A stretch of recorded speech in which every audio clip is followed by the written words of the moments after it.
안녕하세요. 매일 새로운 사연을 전하는 읽어주는 사연 라디오입니다. 구독과 좋아요, 많은 공유 부탁드립니다. 오늘의 사연 시작하겠습니다. 안녕하세요. 제주도에 살고 있는 30대 중반의 주부입니다. 이렇게 표현하면 이상하게 들릴지 모르겠지만 오늘 저희 남편이 드디어 각성을 했거든요. 그래서 너무 기뻐서 얘기를 좀 해보려고요. 저희 남편은 3남 1녀 중 둘째로 서울에서 나고 자랐습니다. 하지만 성장 환경을 들여다보자면 그렇게 좋지만은 못했던 것 같아요. 장남인 아주버님에게 치이고 동생들한테는 동생들이란 이유로 양보하며 자랐거든요. 그래서 남들 다 가는 대학도 못 간 거고요. 그런데 정작 시부모님은 그런 저희 남편을 안쓰럽게 여기시긴커녕 대학도 못 간 놈이라며 차별을 하시기 일쑤시지요. 그나마 남편 성격이 긍정적이라서 시부모님의 그런 괄시에도 불구하고 자기가 잘 풀렸으니 다 된 거 아니냐는데, 저는 제가 직접 겪은 일이 아닌데도 그 일을 생각하면 속상해서 말도 못해요. 남편도 말은 안 하지만 얼마나 섭섭했을까 싶고. 아무튼 남편이 대학 대신 선택한 건 기술이었어요. 그리고 그렇게 젊어서 배워둔 기술을 기반으로 저희 부부가 제주도에서 정착할 수 있었죠. 다만 제주도가 좁다면 좁은 동네다 보니 정확히 무슨 일을 하는지라든가 상호 같은 건 비밀로 하겠습니다. 제주도 관광이 다 죽었다며 뉴스에 심심찮게 들려오지만 그래도 저희는 저희 나름의 노하우가 있어서인지 아직 크게 체감하지 못할 만큼은 벌고 있어요. 이렇게 말하면 유치하게 들릴지는 모르겠지만 성수기 비성수기를 감안하더라도 서포트 빵빵하게 받고 자란 남편의 다른 형제들보다 훨씬 잘 먹고 잘 살고 있달까요? 그런데도 시부모님은 아직도 저희 남편을 무시하시네요. 잘나고 똑똑한 놈들은 죄다 회사 생활한다고, 장사는 못 배운 놈들이나 하는 거라면서요. 착하고 순한 둘째 아들이라서 부모님 고생하실까봐 갖고 싶은 거 참고 먹고 싶은 거 참아가며 번번이 다른 형제들을 먼저 챙겼을 뿐인데, 그걸 알아주고 미안해하고 고마워하고 그러시진 못할 망정 말이죠. 가끔은 정말 저희 남편도 배 아파 낳으신 게 맞냐고 물어보고 싶을 만큼 야속하다니까요. 그리고 말이 나왔으니 말이지만 저희 부부가 다른 지역이 아닌 제주도에 자리를 잡은 것도 사실 위에서 언급한 이유가 큽니다. 가까이 살면서 이 꼴 저 꼴 보고 기분 나쁠 바엔 거리라도 두고 살면 좀 낫겠지 싶었거든요. 그런데 황당하게도 저희가 먼저 거리를 두니 이제 서울에서 내려오지를 못해 안달들이네요. 시작은 이랬습니다. 저희가 제주도에 자리 잡고 얼마 지나지 않았을 무렵 도련님이 여자친구랑 제주도에 온다고 하더라고요. 그러면서 제주도 구경 좀 시켜달라는데 솔직히 전 그런 도련님의 태도가 탐탁치 않았어요. 하지만 남편 입장에선 그래도 하나뿐인 남동생이니 밥 한 끼 정도는 사주고 싶어하는 눈치였죠. 참고로 저희 남편이 저희 친정에도 정말 잘하거든요. 제 여동생한테도 그렇고요. 그러니 사실 도련님한테 잘해주는 건 저한테 묻지 않아도 될 만큼 당연한 일이라고 생각합니다. 그런데 왜 제가 탐탁치 않다고 했냐면요. 그건 도련님이 평소엔 저희 남편하고 거의 연락을 주고받지 않아요. 그저 자기가 뭔가 필요하거나 아쉬울 때만 저희 남편을 찾는 식이었지요. 아무튼 그래서 결국 도련님하고 도련님 여자친구하고 제주도에서 유명하단 식당에 데려가 거하게 밥도 사주고 했습니다.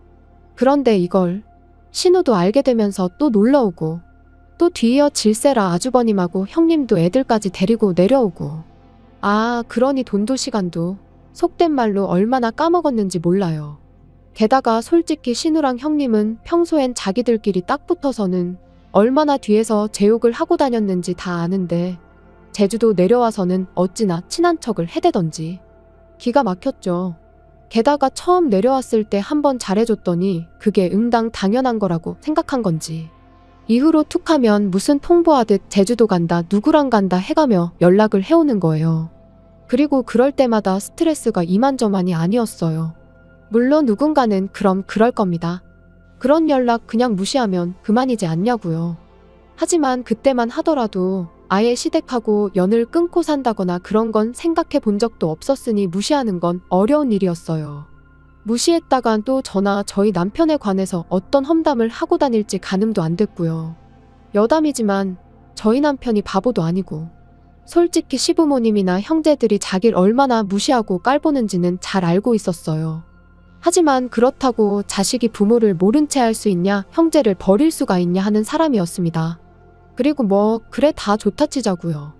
같이 육지에 살았어도 한 달에 한 번은 만나서 밥 먹을 수도 있고 그럼 저희가 살 수도 있는 거니까 그렇게 생각하면 제주도에 왔다는데 밥 한 끼 사주는 거 어려운 일이 아닐 수도 있죠. 하지만 일단 신우부터 얘기하자면 누가 좋아한다고 그렇게 툭하면 형님을 헐뜯으며 제 환심을 사려고 했어요. 그리고 돈이 어디서 나는지 허구한 날 자기 친구들이라며 같이 내려와서는 재워달라는데 그럴 때마다 시부모님은 그럼 여자애를 밖으로 돌릴 거냐 하시며 재워주라 하셨죠. 그리고 형님이라고 별반 다르지 않았어요. 저는 애가 없어서 그런지는 모르겠지만 툭하면 유치원 인맥이라면서 그렇게 애엄마들하고 내려왔거든요. 그리고는 누가 묻지도 않았는데 한다는 소리가 저 언니는 남편이 무슨 사업을 한다, 저 언니는 남편이 어디 회사를 다닌다. 마치 저한테 자기가 그런 여자들과 어울리는 게 대단한 일인 것 마냥 의시되면서요. 게다가 제가 보기엔 솔직히 어떻게든 그 여자들한테 잘 보이고 싶어 혈안이 된 것 같았는데 막말로 기고 싶으면 자기나 기면 되지. 저랑 저희 남편까지 무슨 그 사람들 시중이라도 들어줘야 하는 것 마냥 이것저것 요구를 해대더라니까요. 그래서 결국 그 말도 안 되는 뒤치다꺼리를 1년 정도 하다가 남편한테 더는 못 해먹겠다고 했습니다. 이러려고 제주도 내려온 거 아니라고. 이럴 거 같으면 다 정리하고 다시 서울 가자고요. 그랬더니 남편이 미안하다면서 자기가 이제 못 오게 하겠다는 거예요. 하지만 남편 성격에 딱 부러지게 말을 못할 것 같고 또 남편이 욕먹는 것보단 차라리 제가 먹는 게 낫겠다 싶었죠. 하다못해 누구든 싫은 소리라도 하면 이참에 에라 모르겠다는 심정으로 확 들이받겠다는 생각도 들었고요. 그래서 남편더러 가만히 있으라 하고 신우와 형님한테 연락해 당분간 장사도 바쁘고 해서 와도 뭐 해줄 수 있는 게 없다고 얘기했습니다. 그러니까 따로 연락 안 줘도 된다면서요. 그랬더니 이건 뭐 알겠다는 말 한마디 없이 두 사람 다 더는 연락이 없더라고요. 보나마나 둘이서 또 편먹고 짝짝꿍이 되어 얼마나 저를 씹어대고 있을지 안 봐도 비디오였죠. 그러다 얼마 전이었어요. 저희 어머니 생신이기도 해서 서울에 올라갔다가 시댁에 들렸는데 어째서인지 아주버님이 와 계시더라고요. 그리고는 저희를 보더니 말도 안 되는 하소연을 늘어놓기 시작했습니다. 며칠 전 형님하고 싸웠는데 일이 커져서 별것까지 하게 됐다는 거예요. 부부싸움을 얼마나 크게 했길래 별것씩이나 하냐 물었습니다. 그랬더니 따지고 보면 다 저희 때문이라면서 이야기를 하는데 듣자 하니 형님이 얼마 전부터 그렇게 제주도에 내려가서 살자고 조르더랍니다. 서울살이가 갑갑하다면서요. 그리고 저는 그 이유를 좀 알 것 같았어요. 아주버님이 재택근무를 시작했거든요. 사실 저랑 남편은 아주버님과 형님에 비하면 정말 사이좋은 부부예요. 하지만 그런 저희도 매일같이 붙어 지내다 보면 별거 아닌 일로 서로 감정이 상하기도 하고 다투기도 하지요. 그런데 아주버님네랑 형님은 성향이 정말 달라요. 예민한 아주버님에 비해 형님은 만사가 느리고 게으르고 게다가 아주버님은 남자치곤 잔소리도 많고 앓는 소리 죽는 소리도 입에 달고 사는 사람이다 보니 형님의 그런 꼴을 그냥 보고만 있었을 것 같지 않거든요. 참고로 물론 아주버님은 이런 이야기는 쏙 빼놓고 했지만요. 아무튼 아주버님은 뜬금없이 무슨 제주도냐고 안 된다고 했답니다. 회사는 어떡하냐면서요. 그랬더니 형님이 그럼 애하고 자기만 보내달라고 하더래요. 제주도 한 달 살기를 하고 오겠다면서요. 그러니까 이제 아주버님도 그때부턴 진짜 왜 이러나 싶어서 짜증이 나더랍니다. 그래서 제주도 한 달 살기를 하는 게 무슨 의미가 있냐고 그랬더니 요즘 애엄마들 다 외국 가서 한 달씩 살고 오고 그러는 거 모르냐면서 우리 애가 불쌍하지도 않냐 뭐 그러더라나요. 그리고 급기야는 나는 제주도 한 달 살기도 못하냐며 내가 이렇게 살려고 당신하고 결혼한 줄 아냐? 쪽팔린 줄 알아라.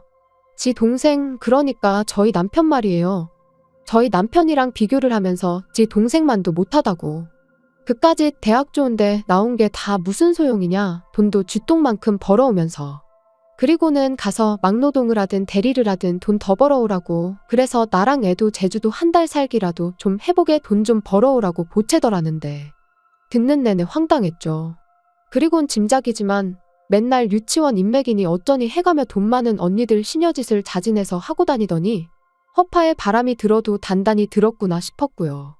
그런데 이후로 이야기가 이상한 방향으로 흘러갔습니다.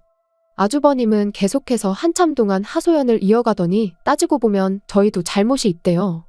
저희가 처음부터 서울에 살았으면 되는데 유난스럽게 제주도에 내려가서 이런 일이 생긴 거라며 막말로 비빌 언덕이 있으니까 형님이 그런 생각을 하는 거 아니겠냐입니다.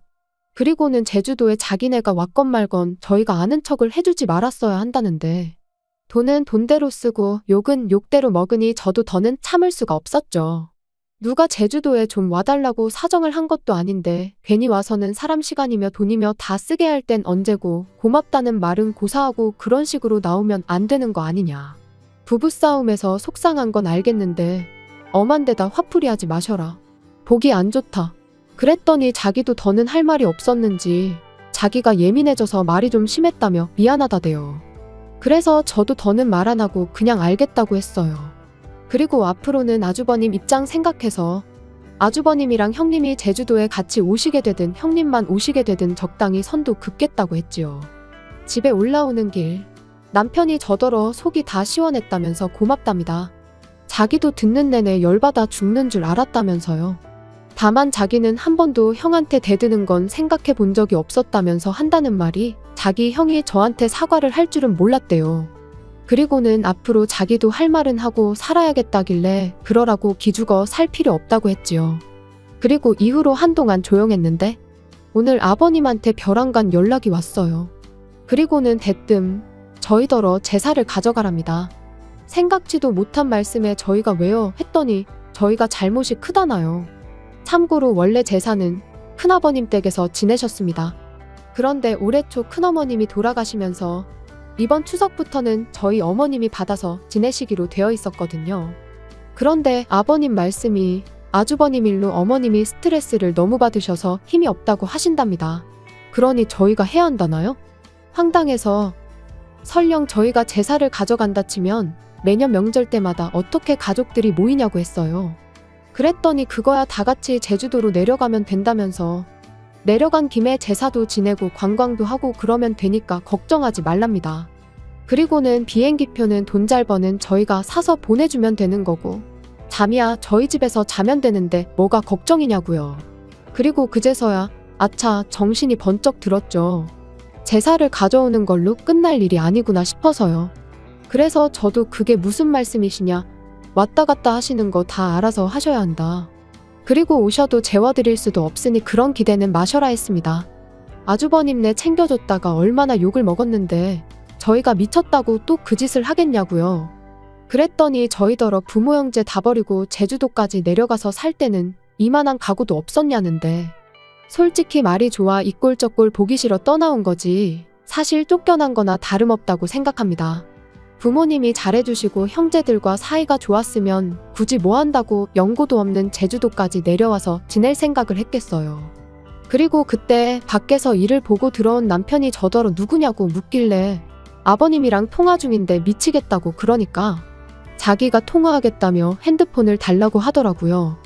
그래서 핸드폰 넘기고 전 애꿎은 머리만 쥐어싸매고 있었어요. 남편은 한참 동안 아무 말 없이 아버님의 이야기를 듣고만 있었습니다. 핸드폰 너머로 종종 아버님의 고함 소리가 새어나오긴 했지만 정확히 무슨 말씀을 하시는진 들리지 않대요. 그리고 그렇게 얼마나 시간이 흘렀을까. 남편이 나지막한 목소리로 아버지 하고 한마디 하더니 이제 그만 자기 좀 놔달라고 하는 겁니다. 깜짝 놀랐어요.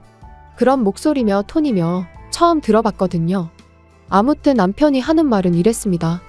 형이 무능력해서 돈을 못 버는 것도 그래서 형수가 원하는 한 달 살기인지 뭔지 못 보내주는 것도 우리하고는 상관없는 일이다. 어머니가 형 때문에 힘이 없으시다니 그건 자식으로서 속상하지만 그럼 그 책임은 형이 져야지 왜 아무 상관도 없는 우리한테 이러시냐. 우리 제주도 내려올 때 누구 한 사람 가지 말라고 잡기를 했냐.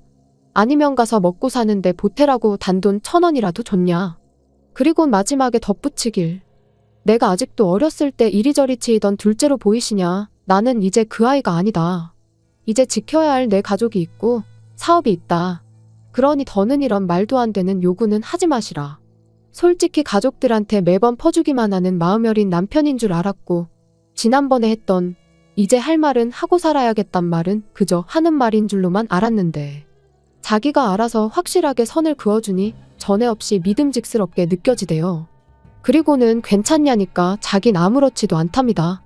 그러면서 저더러 저번에 이런 기분이었냐 하더니 속이 뻥 뚫린 것처럼 후련하다대요. 그리고는 진작에 자기가 이리저리 끌려다니지 않았으면 제가 그렇게 고생할 일도 없었을 텐데 미안하다고요. 제주도 내려온 이후로 솔직히 보고 싶은 친정 부모님이나 동생도 자주 못 보고 친구들하고도 소원해지고, 그래도 제가 내린 결정이니 후회하지 않으려고 그 누구한테도 얼마나 힘든지 제대로 얘기해 본 적이 없었어요.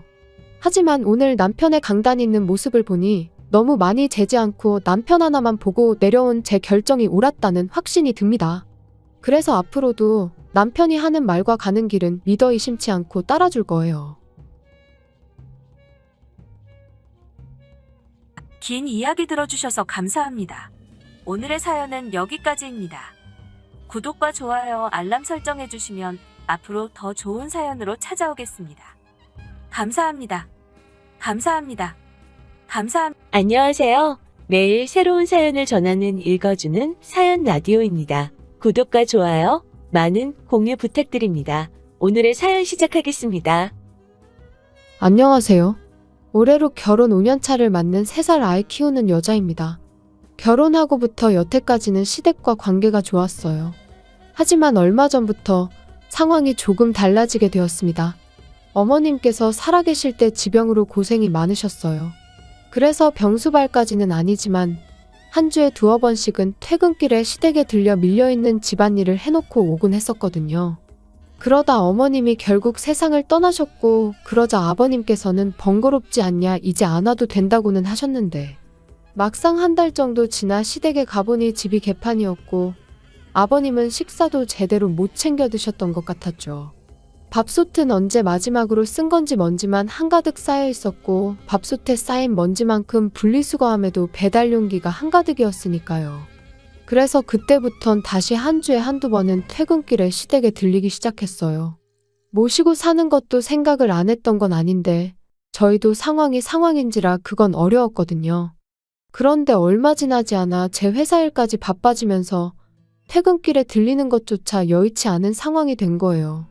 그리고 처음엔 아버님이 상황을 이해해 주실 줄 알았는데 언젠가 한 번은 술에 잔뜩 취하셔가지고 시애비를 굶겨주길 작정이냐며 전화에다 대고 난리를 치시더라고요. 그리고 이후로도 그런 일이 몇 번이나 반복되었지요. 그러자 결국 남편이 저한테 아버지를 우리 집에 모시고 오는 게 어떻겠냐고 물어왔습니다. 하지만 아무래도 14평짜리 집에 애까지 있는데 아버님까지 모신다는 건 현실적으로 불가능한 일이었죠. 그리고 지금 일이 이렇게 되고 나니 차라리 그때 모시겠다고 했으면 어땠을까 싶기도 하지만, 아무튼 남편에게는 미안하지만 그렇게는 못하겠다 말했고, 회사가 좀 덜 바빠지면 다시 퇴근길에 한 번씩 찾아뵙는 걸로 하기로 나름의 합의를 봤어요. 그런데 그 후로 3달 정도 지났을 무렵 아버님이 어머님하고 살던 집을 정리하시고 저희 아파트로 아예 이사를 오셨습니다.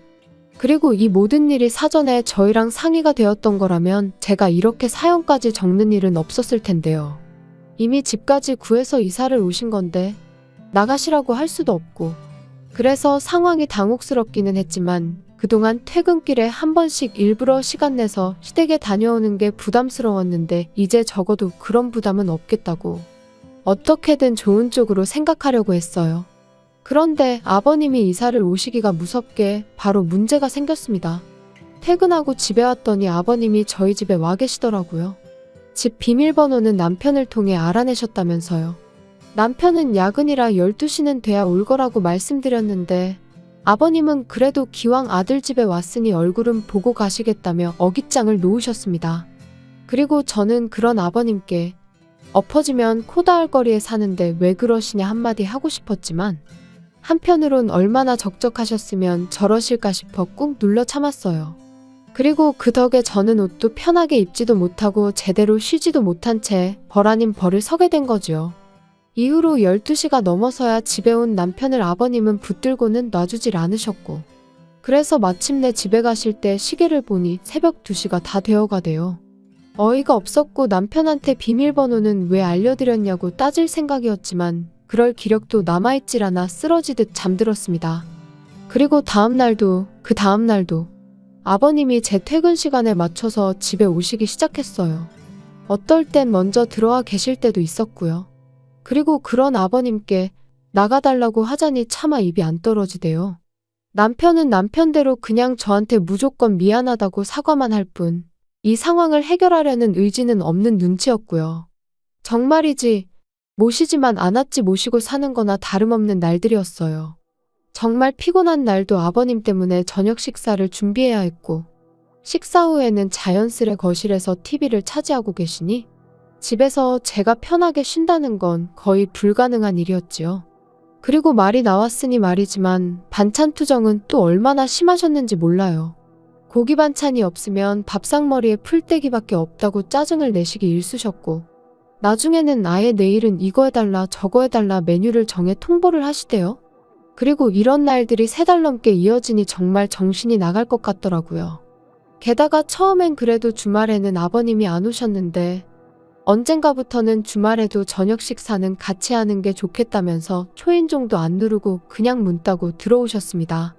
그리고 그럴 때마다 매번 남편은 미안하단 말뿐이었어요. 그래도 아버지인데 어쩔 수 없지 않냐면서요. 다 적고 나니 남편하고 아버님 흉보는 내용밖에 없네요.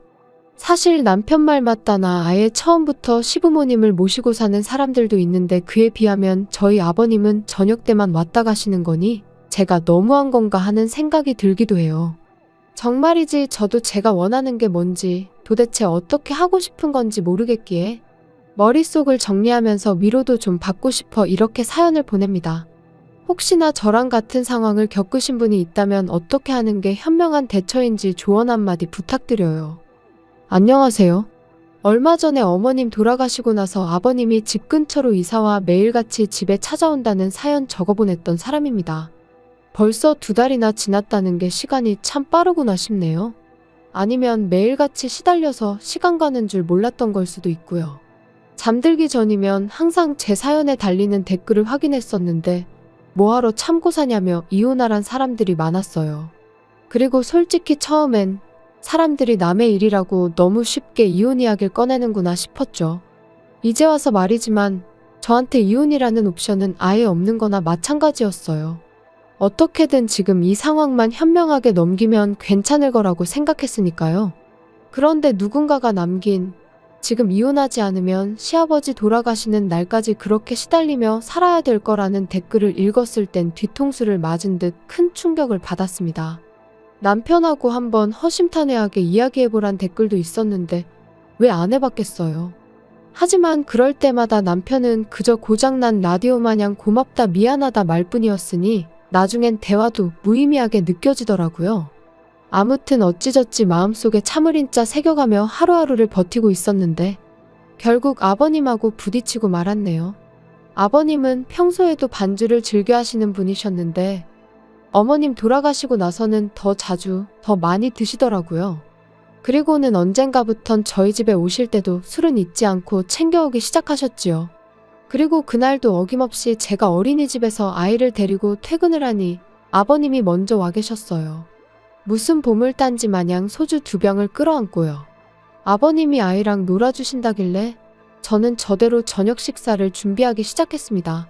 그런데 문득 왜 이렇게 조용하지 싶은 거예요.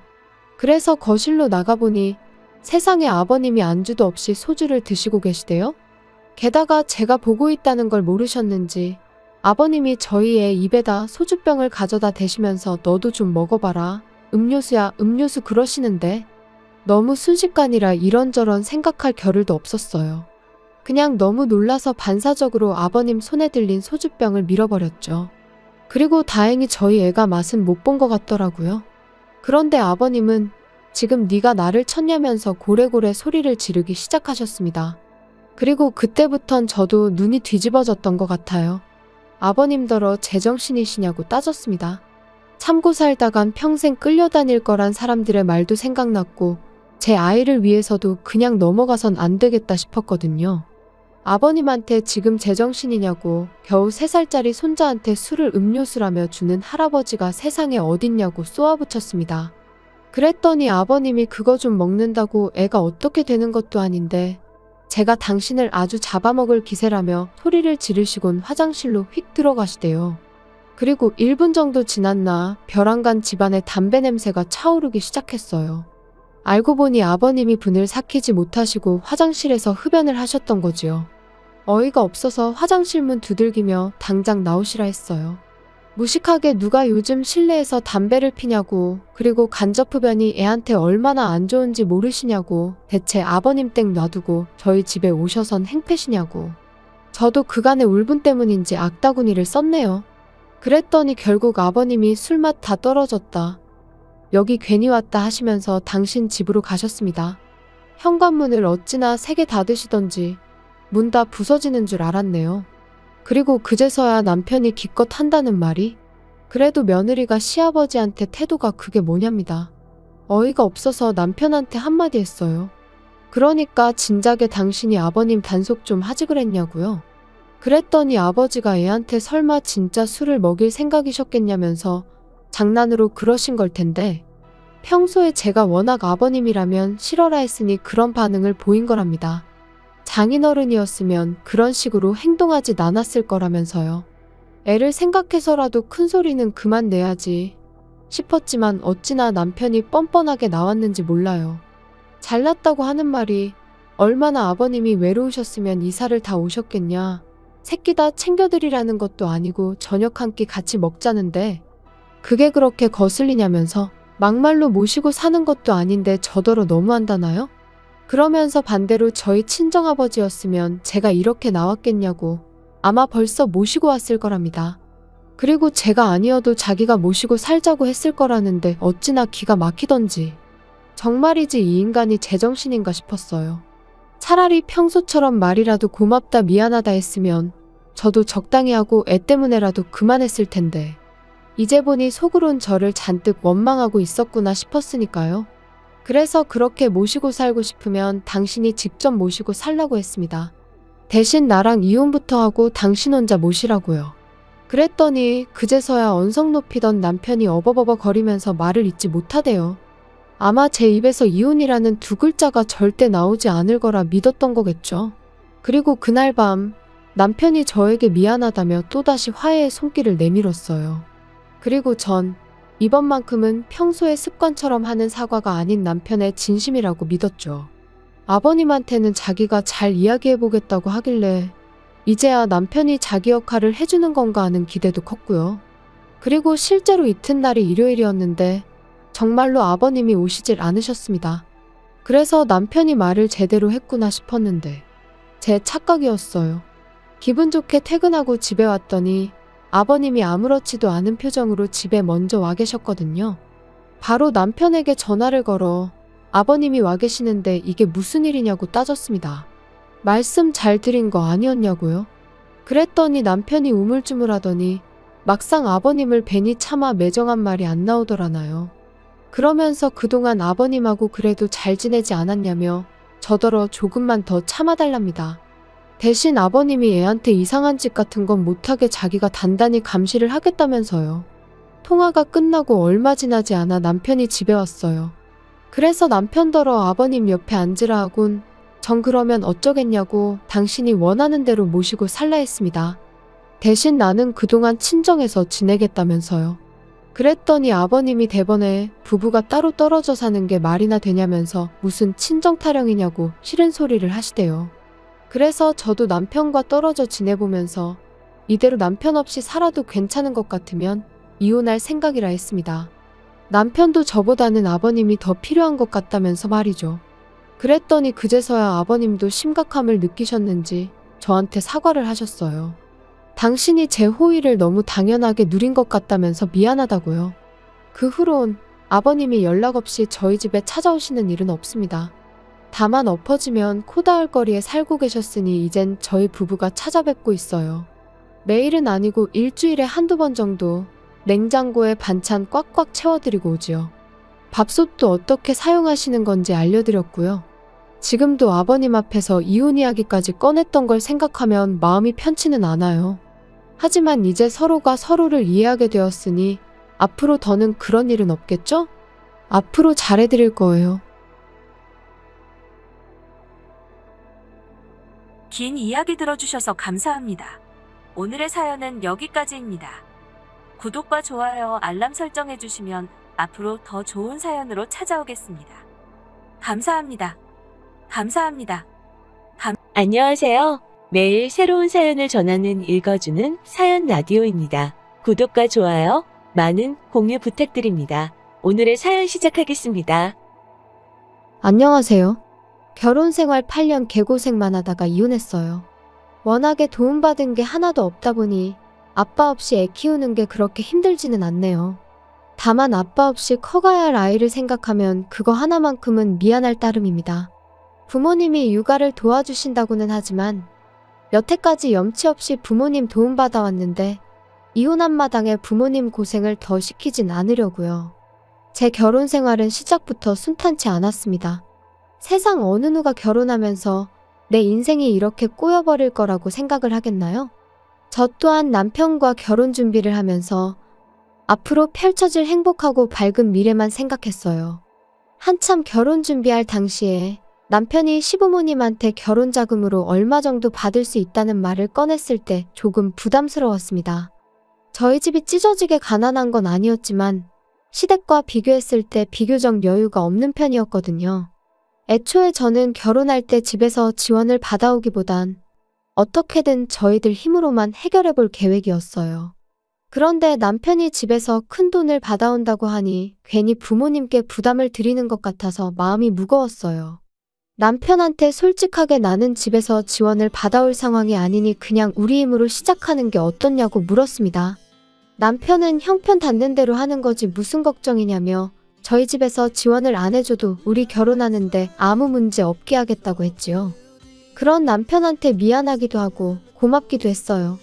그런데 결혼 준비가 막바지에 다다르는 가운데 시부모님이 난데없이 지원해주겠다고 하던 돈을 안 주겠다고 나오더라고요. 정확히는 말을 바꾼 거였어요. 돈이 없으면 몸으로 때우라는 논리였는지 시댁에 들어와서 살라고 하더라고요. 말을 꺼내놓은 게 있으니 남편은 많이 당황한 듯 보였으나 저는 저대로 오히려 마음이 편해졌어요. 애초에 부모님 도움 없이 결혼하길 바라기도 했었고 반반 결혼을 못한다고 해서 시댁에 얹혀 살고 싶은 마음은 더더욱이 없었으니까요. 이 사실을 알게 된 저희 부모님께서 저한테 많이 미안해하셨어요. 빚을 내서라도 반반 결혼을 하는 게 어떻겠냐고 하셨는데 제가 빌리나 부모님이 빌리나 빌린 돈을 갚아야 하는 건 똑같으니 그럴 필요 없다고 했습니다. 돈을 못 해주신 대신 부모님께서 회사 다니는 저를 대신해 부동산 여기저기 돌아다니면서 신혼집으로 괜찮은 매물을 몇 개 알아와 주셨어요.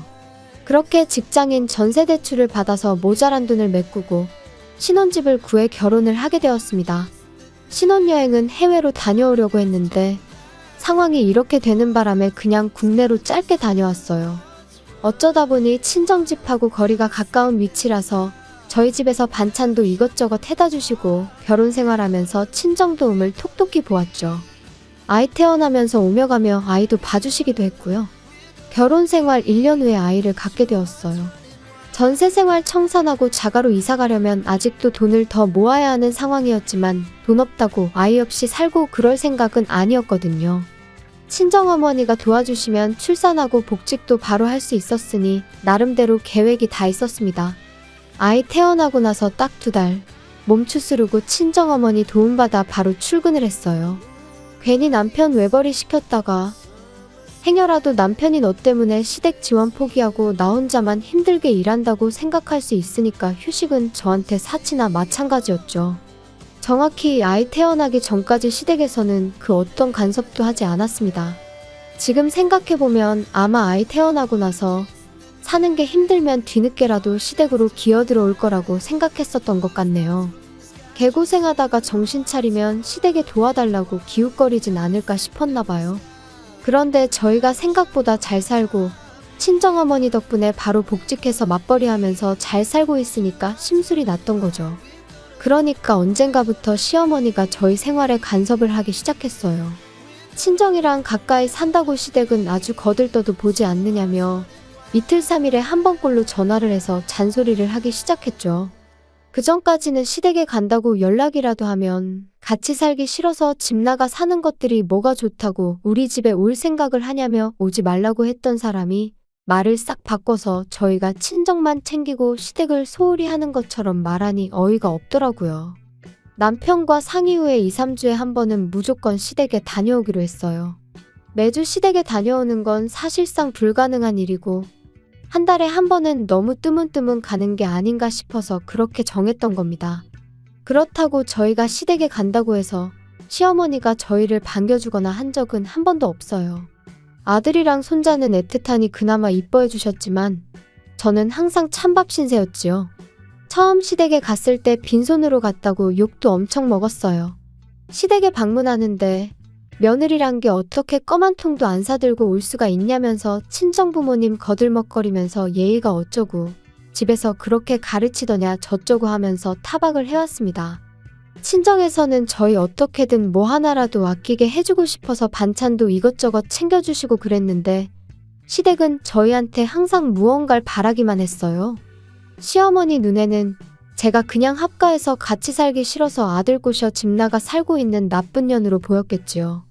바보 같게도 저는 어떻게든 시어머니 마음을 돌려야겠다고 생각했고 그러려고 애를 많이 썼습니다. 시댁 갈 때마다 시어머니가 좋아한다는 계절 과일이며 제철 음식들 사들고 가고 그랬습니다. 시어머니가 몸이 허한 것 같다 하면 한약도 몇 첩 지어서 가고 그랬어요. 맞벌이를 하고 있긴 했지만 2, 3주에 한 번씩 시댁에 가는 게 부담이 될 정도였지요. 시댁 가서 시어머니 대신 집안일도 해드리고 뭐 김장이 있다거나 큰 집 행사가 있다고 하면 회사에 휴가까지 내서 제가 제일 먼저 달려가 시어머니를 도왔습니다. 하지만 제 정성이 역부족이었는지 시어머니 마음은 좀처럼 열리지 않았어요. 결혼할 때는 제가 남편한테 고맙고 미안해했는데 결혼 후에는 역으로 남편이 저한테 고맙고 미안해했지요. 그렇게 결혼 생활 6년이 지나갔어요. 시댁에 시달려가면서도 열심히 일하고 아끼고 모아서 집을 사게 되었습니다. 대출이 더 늘어나긴 했지만 요즘 애들이 집이 전세면 전세인 대로 아파트가 구리면 구린 대로 그걸 가지고 편을 가르고 놀리고 그런다는 뉴스를 보니 무리를 안 할 수가 없었네요. 그래도 저희 나름대로 행복했는데 큰 사건이 하나 터지고야 말았습니다. 시어머니가 평소보다 더 공격적으로 변하기 시작했어요.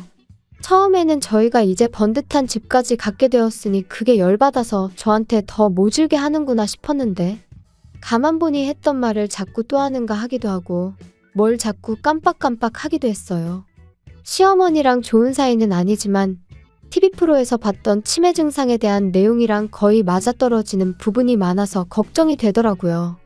시어머니는 물론이고 신우랑 아버님, 남편한테도 어머님 병원 한번 다녀와야 하는 거 아니냐고 물어봤는데 다들 하나같이 멀쩡한 사람을 치매 환자로 만드냐며 뭐라고 했었어요.